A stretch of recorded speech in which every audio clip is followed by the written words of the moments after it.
Nama Rezky Aditya belakangan hangat diperbincangkan.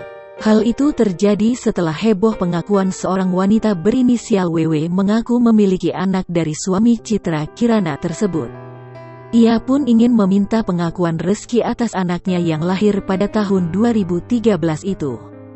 Hal itu disampaikan W melalui kuasa hukumnya, Ferry Aswan. Hingga kini Rezky Aditya belum memberikan klarifikasi secara langsung terkait tudingan itu. Baru-baru ini awak media pun menyambangi kediaman Rezky untuk meminta keterangan.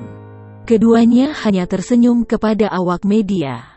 Pasangan yang menikah pada tanggal 1 Desember tahun 2019 itu kemudian masuk ke dalam parkiran dan pintu gerbang segera ditutup oleh satpam.